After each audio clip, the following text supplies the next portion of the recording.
What's going on, everybody? This is dkdynamite, and today we're going to be talking about the first major Modern Warfare 3 update, which added a ton, a pre-season 1 patch, and some secret changes. Definitely stay tuned. But before we jump into that, be sure to hit that subscribe button down below, drop a like, and also as a reminder, we got plenty of brand new coverage going up over on detonated.com, expanding on all the content you're seeing here on the channel, just in the form of articles on the website, and plenty of tweets, of course, every single hour on Detonated's Twitter. Let me know in the comments, though, how are you guys liking the experimental playlist in Modern Warfare 3 multiplayer? Do you like the red player outlines on the enemies, or the blue player outlines on your teammates? Should this become a permanent change moving forward in all of MW3 multiplayer, or should it just add it to the settings tab so anybody out there could just toggle it on and off as needed? Leave all your feedback down below. But as of last night, Call of Duty went ahead and dropped some surprise marketing to kind of begin the hype for Season 1. They didn't reveal everything about the first season, but did reveal exactly what maps are coming to multiplayer. They talked a little bit about zombies and even Warzone. The video where I cover all of that is linked down below in this video's description. But with the recent playlist update that came out for MW3, we got the confirmation that Rust 24/7 and 10v10 Moshpit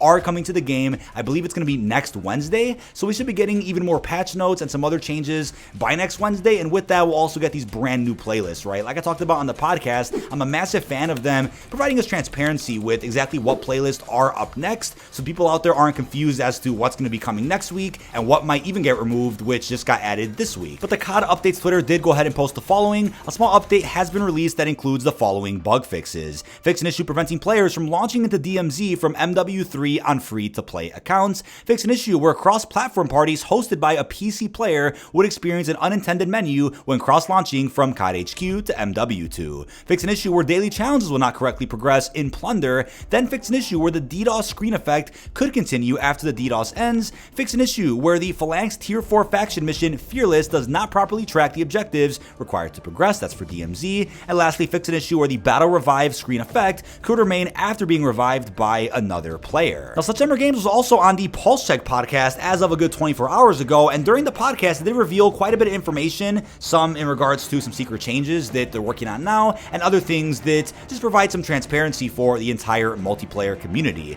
First off, a stamina bar is in the works for the HUD, and they also do have a goal right now to take a look at aim assist relatively soon. They want to look at it closer. It's in an okay place right now. It's not perfect, but they're also looking ahead at a list of updates they want to make to the firing range. So as of now, there's no concrete plans on what changes are coming, but there's a glitch right now where the firing range dummy has 100 health in it instead of 150. That's going to be fixed soon to help out with testing different weapons that you guys may be interested in. And they're also looking into quick fix, right? They're not against it, and they are going to make adjustments to the way gear does work as your form of perks in the future, but they probably will add in quick fix during maybe a future season. They're also looking at weapon tuning for SMGs, and a variation of bunny hopping is indeed going to come back, but it won't be the same version of bunny hopping that we had in Modern Warfare 2019. Now, they clarified that for those out there looking for a bonus mastery camo grind, such as Obsidian for Modern Warfare 19, which got added in late, or just maybe a grand mastery camo for having done both the camo grinds in Modern Warfare 2 and 3,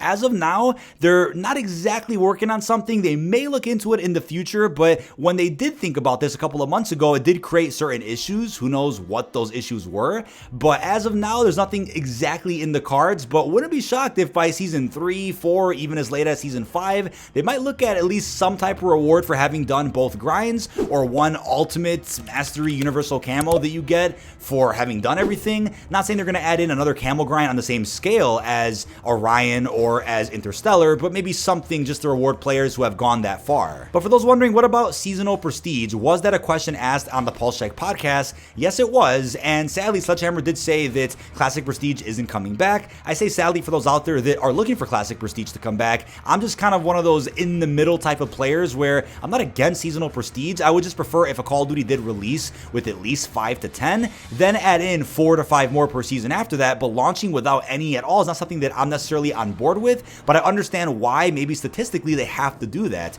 Maybe for the best possible player engagement, and because of whatever data they have, it's proven that if players out there boot up the game in a future season, but see that they're maybe 10, 15, 20 prestiges behind, they may be less motivated to play the game. But if you start the seasons off with prestige and you don't launch the game with any, maybe that helps player engagement where people out there feel like they can catch up to whatever prestige they have to get to if the game itself doesn't launch with any. Maybe that's the data Activision has, and that's why they're doing this. But seasonal prestige that we had last year in Modern Warfare 2 is the same system that we're getting here inside of Modern Warfare 3. But now taking a look at the spicy new patch notes that released as of November 17th. 15th. Now, these were supposed to be the patch notes that released a couple of days ago, but better late than never. I'm happy they ended the week off on a high note with a bunch of needed changes for both multiplayer and even zombies. Friday, November 17th, as they wrote, new features for multiplayer UIX added the ability to preview weapon camos and aftermarket parts earned via weekly challenges. Weekly challenges will now display the associated base weapon for aftermarket part rewards. Bug fixes addressed an issue that allowed players to select modes that are not supported in private matches.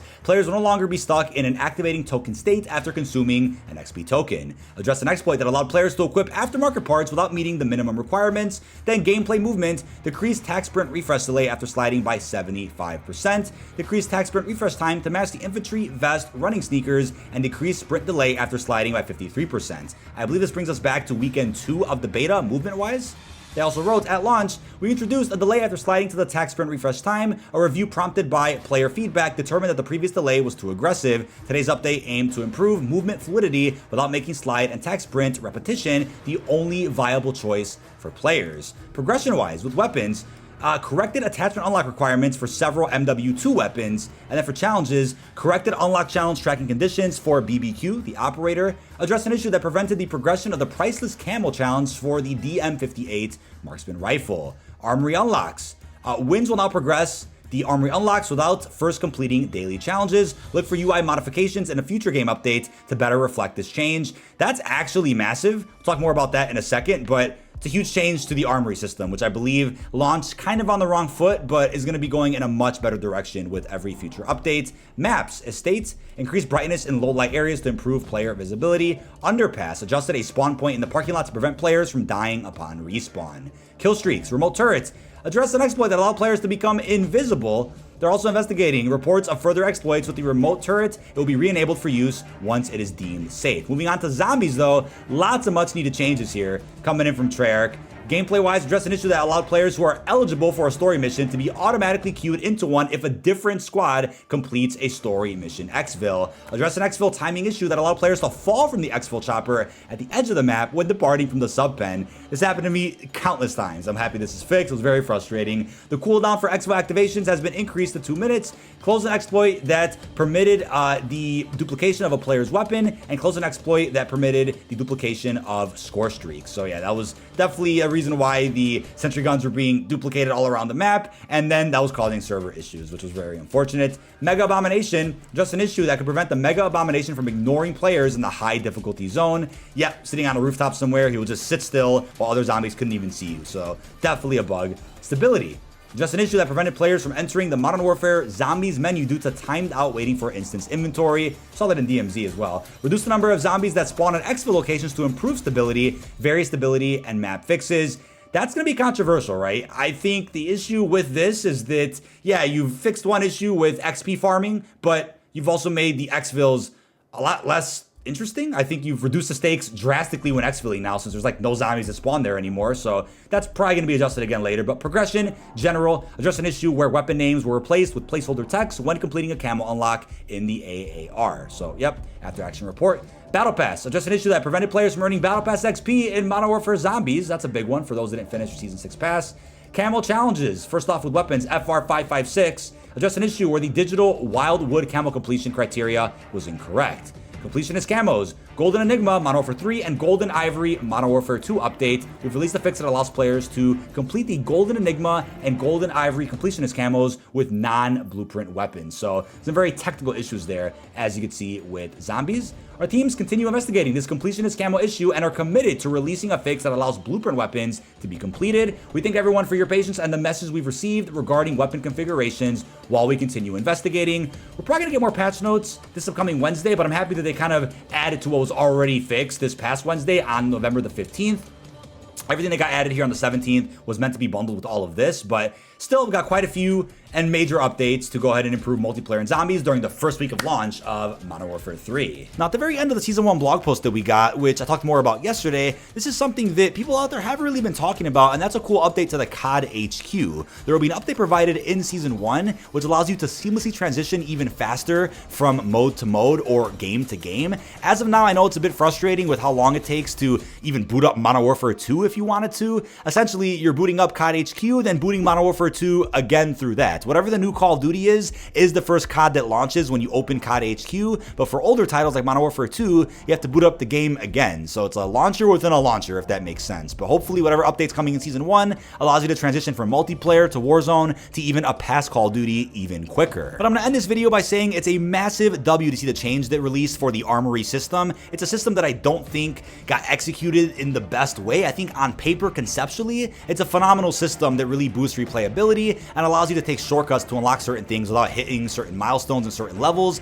But the way in which it was released wasn't perfect, right? Nothing's perfect, and I'm happy to see a change like the one we just talked about in the patch notes, which is that wins will actually track towards your Armory unlocks before you even do your daily challenges, right? Before, you had to do your daily challenges first, then wins would count as daily challenge that got completed, so you can go ahead and unlock whatever item that you want. Now, I wonder what other changes are going to get added to this system, but I think as of now, it's in a pretty good place as long as they streamline it a bit more. It's where there aren't items permanently locked behind Armory unlocks, but instead could just be a system where you see shortcuts, right? Items that you could already unlock by hitting certain levels, but if you want to get them faster, you can use this system. That should be the way they do it. Hopefully that's how they end up changing it even more in some future updates. But that is about it. This has been dkdynamite. Leave your thoughts down below in the comment section. What are your thoughts on the first major Modern Warfare 3 update, which added quite a bit? We got our pre-season 1 patch notes, or the full list now, that is, adding on from November 15th here onto the 17th, and we got quite a few secret changes that Sledgehammer also shared on their recent interview. Really hope you've enjoyed, and